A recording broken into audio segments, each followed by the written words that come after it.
दोस्तों, आज की वीडियो साउथ एशिया के उस नए फ्लैश पॉइंट के बारे में है जहां एक तरफ बांग्लादेश की गलियों में आग और डर फैला हुआ है और दूसरी तरफ इंडिया ने अपनी पूरी ईस्टर्न दीवार को जागा दिया है। पिछले 3-4 दिन से बांग्लादेश के अलग अलग इलाकों से रिपोर्ट्स आ रही हैं कि हिंदू माइनॉरिटीज को निशाना बनाया जा रहा है।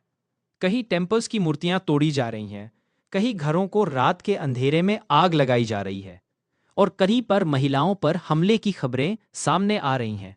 लोग कह रहे हैं कि रात को चैन से सो भी नहीं पा रहे क्योंकि उन्हें डर है कि अगला निशाना उनका घर हो सकता है। अब सवाल ये है, क्या ये सब स्पॉन्टेनियस दंगे हैं या फिर एक बड़े गेम प्लान का हिस्सा? इंटेलिजेंस इनपुट्स के मुताबिक ये पैटर्न कोई एक दिन का नहीं बल्कि एक प्लान्ड एस्केलेशन जैसा दिखता है। क्रॉस बॉर्डर मिलिटेंट नेटवर्क्स जो पहले डोरमेंट थे, उनको दोबारा एक्टिवेट किया गया है।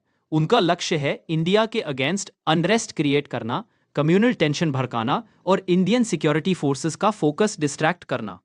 यहां पाकिस्तान की आईएसआई का नाम बार बार सामने आ रहा है, जिसे अक्यूज किया जा रहा है कि बांग्लादेश के अंदर नए एक्सट्रीमिस्ट ग्रुप्स के साथ मिलकर ऑपरेशन ब्लड इंडिया जैसी सोच को हवा दी जा रही है।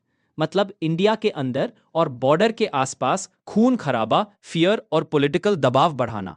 इंडिया ने इस बार सिर्फ नोट वर्बेल या डिप्लोमैटिक प्रोटेस्ट पर बात खत्म नहीं की।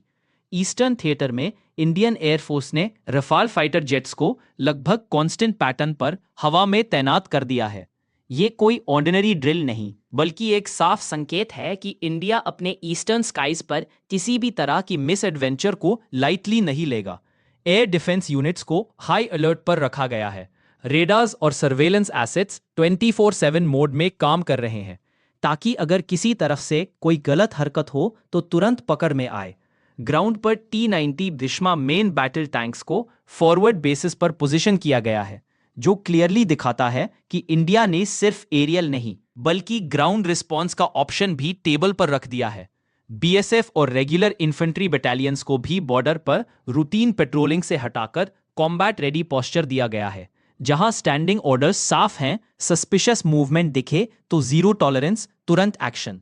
लेकिन स्टोरी यहीं खत्म नहीं होती, क्योंकि जो चीज न्यूज में कम दिखती है वही असली गेम चेंजर होती है, कोवर्ट ऑपरेशंस। रिपोर्ट्स के हिसाब से आरओ टाइप कोवर्ट टीम्स ने बांग्लादेश के अंदर हॉस्टाइल सेल्स को क्वाइटली इन्फिल्ट्रेट करके की ऑपरेटिव्स की पहचान की, जो क्रॉस बॉर्डर हिंसा और स्मगलिंग नेटवर्क को चला रहे थे।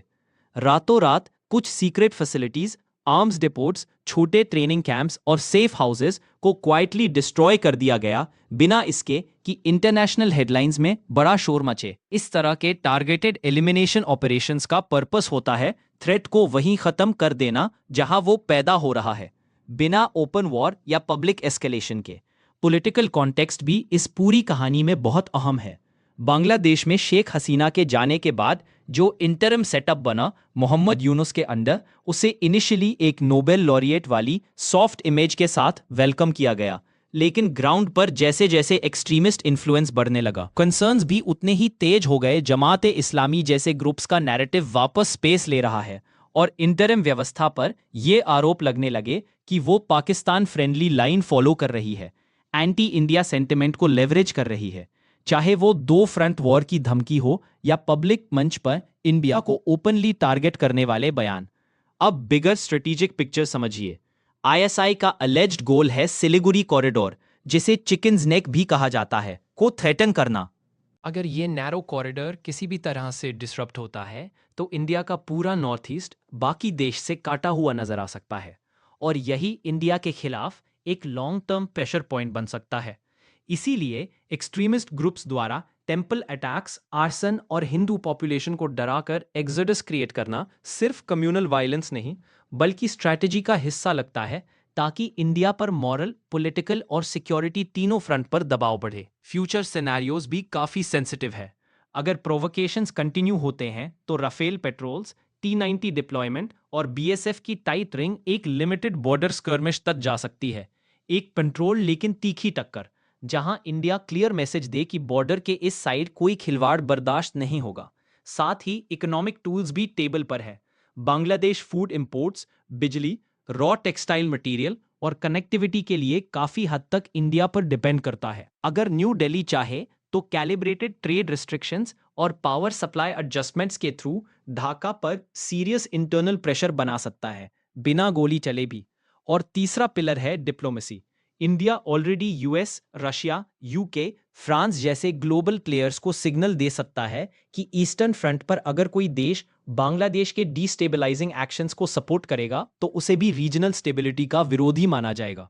दोस्तों, बॉटम लाइन सिंपल सी है, बांग्लादेश के अंदर हिंदू माइनॉरिटीज पर हमला सिर्फ एक local law and order issue नहीं, बल्कि एक लार्जर स्ट्रैटेजिक गेम का हिस्सा बताया जा रहा है, जहां पाकिस्तान की आईएसआई, लोकल एक्सट्रीमिस्ट फोर्सेस और पॉलिटिकल बदलाव सब एक साथ जुड़े नजर आते हैं।